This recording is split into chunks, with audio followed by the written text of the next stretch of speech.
Di sini, gue akan kasih tahu langkah demi langkah ya. Jadi bener-bener step by step gimana caranya lu semua yang punya uang dari nol itu bisa punya income 0 sampai 100 juta per bulan. Gue pengen kasih tahu kalian bahwa 100 juta per bulan untuk income itu sedikit ya. Banyak orang yang bisa menghasilkan 100 juta rupiah per bulan. Lu mungkin ngerasa 100 juta itu susah didapat karena lu masih pakai mindset lama lu. Dunia ini sudah berubah sangat cepat, ya. Lu bisa lihat dari harga sekolahan, harga makanan, harga barang-barang di sekitar lu, ya. Harga mobil, itu semua sudah naik tinggi sekali. Harga rumah tuh udah naik tinggi sekali. Dan menurut gua, kalau di era zaman sekarang, income lu itu masih di bawah dari 10 juta rupiah per bulan, lu dalam bahaya. Gue paling males ya kalau bikin video itu cuman ngasih ibaratnya motivasi kosong ya. Jadi di si video kali ini gue akan kasih lu langkah demi langkah. Lu tinggal ikutin ya. Gue akan kasih ide-idenya dan gue kasih caranya bagaimana lu bisa nyampe 100 juta income per bulan. Kalau lu punya ibaratnya gaji ya, kita ngomongnya di atas dari UMR 5 juta rupiah per bulan. Lu mau punya tabungan doang nih, 1 miliar, punya tabungan 1 miliar. Lu perlu kerja berapa lama? Jawabannya adalah lu butuh kerja selama 200 bulan. Itu 17 tahun lu nggak makan, lu nggak minum, lu baru bisa nabung duit 1 miliar. Itu lu udah nggak makan, nggak minum, ya, nggak bayar uang kos, nggak bayar uang sewa, nggak bayar uang transportasi. Jawabannya tidak mungkin. Itu mustahil. Lu harus pakai cara yang lain. Sistem ini memang didesain ya, orang-orang seperti lu itu dijadikan roda untuk penggerak ekonomi, ya.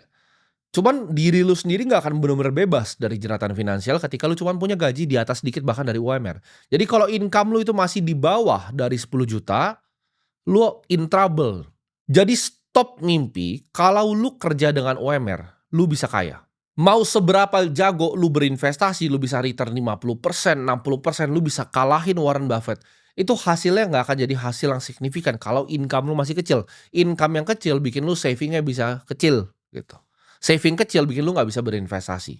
Untuk bisa dapetin 100 juta per bulan, lu harus stop yang namanya jualin waktu lu. Karena waktu lu tuh cuma 24 jam, ya. Waktu itu terbatas untuk dijual. Yang lu jual itu harus value, ya. Harus skill yang lu jual. Langkah pertama adalah lu lupain bahwa edukasi tradisional itu bisa ngebantu lu. Kan lu diajarin dari dulu lu harus sekolah yang rajin, sekolah yang pintar, punya nilai yang bagus, selalu kerja. Itu lu harus lupain. Lu lupain ijazah lu. Karena market sekarang itu nggak nge-value orang yang punya ijazah. Semua yang pernah kerja sama gua itu yang penting dia punya skill, dia bisa kerja, dia punya work ethic, dia punya skillnya silakan, ya. Jadi game dari mendapatkan uang atau value creation tuh sama, ya. Itu nggak peduli lu sekolah di mana, nggak peduli ijazah lu apa.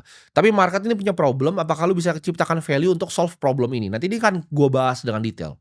Menurut gua ya, di dekade ini cuman ada 2 skill ya, yang bisa bikin lu punya income yang besar. Skill pertama yang gua akan bahas adalah skill building ya. Building ini apa maksudnya? Adalah building produk, antara building produk yang bisa nge-service orang lain ya, bisa jadi jasa untuk orang lain. Jadi building kuncinya. Dan building ini jauh lebih gampang karena era zaman sekarang tuh udah ada AI. Kalau teman-teman suka tanya gua ya, "Timothy ini harus ulang dari nol lagi." Gua kan mungkin mulai jadi seorang builder ya. Walaupun gua nggak bisa coding, gua akan belajar ya, gimana caranya gua bisa vibe coding pakai AI. Gimana caranya gue bisa manfaatkan AI untuk bantu gua coding. Gue akan belajar skill building, karena ini akan jadi skill paling mahal yang lo akan pernah punya. Gimana caranya lu bisa bikin sebuah produk, gimana caranya lu bikin sebuah software ya, yang ini semuanya akan mempermudah hidup orang lain. Dan somewhat ada integrasinya dengan artificial intelligence. Contohnya ya, buat orang-orang yang bikin konten seperti gua seperti ini, kalau lu bisa bikin software, gimana caranya bikin AI content factory ya. Jadi ketika gua upload ini, AI lu udah potong, lu bikin sistem distribusinya sendiri. Itu software yang kalau lu tawarin ke gua ya. Jadi ini by the way kalau ada yang punya software-nya atau punya skill-nya untuk bikin software seperti ini, silahkan lu DM gua atau DM tim gua ya. Ini memang dibutuhkan oleh banyak orang. Ya, ini dibutuhkan oleh banyak media, ini banyak yang butuhkan, gitu. Jadi kalau lu punya skill seperti ini, lu pasti bisa dapetin income besar, ya. Lu tinggal datang aja ke gua. Lu buktiin bahwa ini bisa nih, gitu. Ini gua akan kasih lu langsung gua akan lempar ke kalian semua ide-ide yang gua pikirkan sendiri, ya. Kalau gua harus mulai dari nol atau bahkan service dan jasa yang gua butuhkan dengan skill building ini. Balik lagi, kenapa gua lempar idenya ke kalian? Ide itu sampah ya, semua orang bisa punya ide, siapa yang bisa eksekusi. Ketika gue lempar ide ini, ada yang akan cuman diam di situ. Gimana ya, maksudnya apa ya, gue nggak ngerti ya. Sedangkan ada orang lain yang oke, langsung kayak momennya light bulb gitu. Otaknya ada, oh lampu nyala, oke kita langsung eksekusi, kita langsung mulai. Kita pikir gimana caranya gitu. Lu mungkin bisa kembangin yang namanya AI chatbot gitu untuk perusahaan. Gimana caranya perusahaan ya ketika dia punya landing page ya, ini bisa berbagai macam ya usaha, ini bisa freelancer lu tawarin, ini bisa online shop lu tawarin orang-orang yang punya online e-commerce, lu bisa ada chatbotnya gitu, lu connect ke API, gimana caranya ketika customer yang ngechat, oh tanya, "Oke, ini produk ini saya mau beli produk A." Dia tahu produk knowledge-nya, dia bisa jualin customer-nya, conversion rate website-nya makin tinggi. Lu bisa kasih harga misalnya 10 juta nih untuk nge-setup semuanya dan 1 juta setiap bulannya untuk maintenance, ya. Lu punya banyak klien, lu lakukan itu, lu bisa dapetin income sampai 100 juta per bulan. Atau misalnya produk lainnya, AI training, gua kan punya banyak, apa namanya, restoran ya, gua punya banyak bisnis-bisnis lifestyle juga. Daripada kita capek-capek training karyawan, kita training karyawan itu harus 3 minggu, 4 minggu. Lu bisa bikin perusahaan AI ya, software yang dia bisa tanya-tanya gitu. Jadi bisa ditanya, "Oh SOP-nya itu apa sih? Produk knowledge-nya apa sih? Ya, perusahaan ini cara kerjanya gimana sih? Workflow-nya seperti apa sih? Sistem operation-nya seperti apa sih? Knowledge-nya seperti apa? Safety manualnya tuh apa?" Jadi SOP-nya dia bisa tanyain terus gitu. Jadi daripada kita training karyawan pakai manusia beneran selama 3 minggu, gimana caranya AI lu bisa training karyawan ya cuman pakai software nge-chat gitu doang dalam waktu seminggu. Itu kan pasti banyak sekali perusahaan yang mau ya. Satu klien lu cas 10 juta per bulan aja untuk retainer, itu 10 klien udah 100 juta ya. Balik lagi, ini kayak ginian gampang nih, tinggal dieksekusi, ini belum ada ya di market. Yang gua ngomongin ini belum ada, karena kalau udah ada pasti gua udah pakai. Jawabannya belum ada, dan kalau ada kalian punya skill billing, lu punya skill coding ya, lu nggak punya skill coding pun lu belajar gimana caranya pakai AI untuk manfaatin itu, untuk bikin coding-nya buat lu. Tapi kita lihat aja yang eksekusi dari kalian semua ini paling cuma 10 orang gitu kan. Ya, banyak yang nanya gua, "Gimana sih cara dapat income 100 juta?" Gampang sekali, gampang sekali. Tools-nya di depan kalian, semua ilmunya di depan kalian, tinggal kalian mau eksekusi atau enggak. Tapi itu indahnya kapitalisme, akan ada orang pelanga-pelongo kayak orang bego nggak akan pernah kerjain apa-apa. Skill kedua yang menurut gua ada skill sales, di mana lu bisa jualin barang atau jasanya orang lain. Nah ini cocok nih kalau lu ada punya teman yang bisa building, lu bisa salesnya, jadi partner ini bisa cocok, jadi Steve Jobs sama Steve Wozniaknya. Cuman kalau untuk kita pisah ya skillnya cuma jadi sales, lu bisa jualan banyak banget, lu bisa jualan properti ya, lu bisa jualan mobil, lu bisa jualan jasa produk orang, lu bisa jualan software-nya orang, gitu kan. Lu bisa jadi sales untuk software orang yang emang udah jalan, misalnya CRM yang besar, lu jadi sales-nya di perusahaan itu, lu bisa dapat komisi ya. Lu nggak cuma dapat gaji, tapi lu dapat berdasarkan komisi. Karena paling gampang dapat duit cuma dari dua itu menurut gua. Lu bisa building produk ya, jasa yang bisa dipakai untuk banyak orang, itu tadi gua cari yang cara paling efisien yang duitnya paling banyak ya, dengan cost paling sedikit. Kalau lu misalnya zaman dulu kayak zaman gua bisa bikin agensi marketing juga, lu bisa kasih jasa, oke ini perusahaan ini mau berkembang omsetnya, lu bisa bantu dari segi omset. Karena jasa yang paling gampang ditawarkan ke perusahaan adalah, perusahaan tuh mau duit lebih banyak. Kalau lu bisa datang ke gua, ya lu bisa bilang, "Oke, gua bisa bikinin lu duit lebih banyak," itu gua pasti mau dengerin, gitu. Jadi, cara paling gampang untuk lu kasih value ke dunia ini, ya kasih value ke perusahaan yang bisa kasih lu duit yang banyak adalah bikin perusahaan itu dapat lebih banyak uang. Lu ketika bisa ibaratnya jualan produk ya, ini produknya software-nya orang, dapat komisi misalnya 50 juta, ya itu cukup 20 jualannya. Per bulan lu dapat income 100 juta, gampang sekali. Nah, setelah 100 juta pertama lalu apa? Ya kan kebanyakan orang hancur hidupnya di sini, mereka ngasal ya, tapi lu progresnya dari 0 sampai 100 juta ketika dapat income, lu harus belajar ya namanya saving. Jadi pengeluaran tuh jangan lebih besar dari pendapatan. Jangan kebanyakan gaya, jangan beli baju ya. Dapat 100 juta then what nih? Ini saatnya lu berperang gitu. Lu berperang sama diri sendiri. Oke, gue cuma mau kan spending 5 juta, kalau bisa 95 juta, kalau bisa gue tabung. Gue cuma spending 10 juta, kalau bisa 90 juta gue tabung. Maksimal banget gue udah bergaya, gue masih makan-makan di restoran, gue spending 20 juta, 80 juta tuh harus ditabung. Ya, belajar saving dulu. Dengan saving ini lu bisa punya reserve, lu bisa punya fondasi ya. Fondasi ini yang bikin lu selamat nanti ketika ada krisis, ada badai, ada hujan, lu punya fondasi, lu punya cash yang cash keras nih ya. Yang bisa lu setahun pun nggak apa-apa nih, nggak kerja nih lu punya cash keras.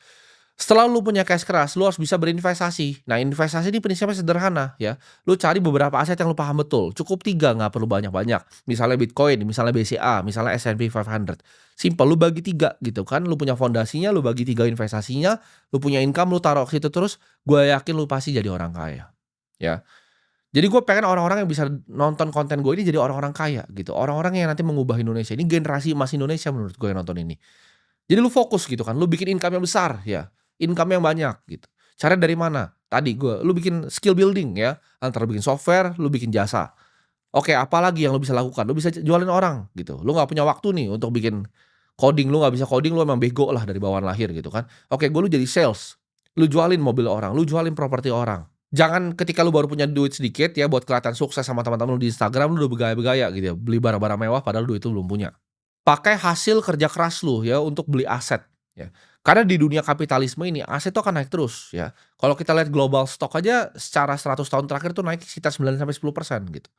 Jangan mau ketinggalan sama compounding interest.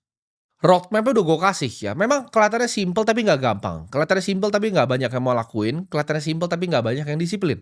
Butuh effort ya, untuk bikin software seperti itu mungkin lo harus ngunci diri lu di kamar selama 3 bulan, tapi nggak masalah gitu, gue juga dulu ngunci diri gue di kamar, gue sourcing produk, gue cari ini barang-barang apa yang dari Cina yang bisa gue jualin, gue akhirnya ketemu sedotan, gue sourcing pabriknya, itu gue ngurung diri gue gitu loh, gue belajar investasi, gue belajar semua, gue ngurung diri.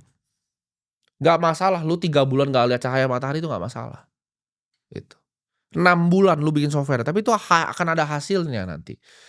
Untuk lu bisa jadi sebuah sales yang baik, mungkin lu musti coba 200 kali, lu ditolaknya 200 kali nih baru closing sekali.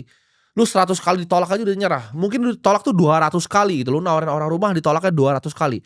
Lu nawarin orang ini mobil di mall 200 kali, 1000 kali ditolak baru satu yang beli. Tapi at least lu tahu angkanya, lu perlu ditolak 5.000 kali berarti buat 5 orang yang beli.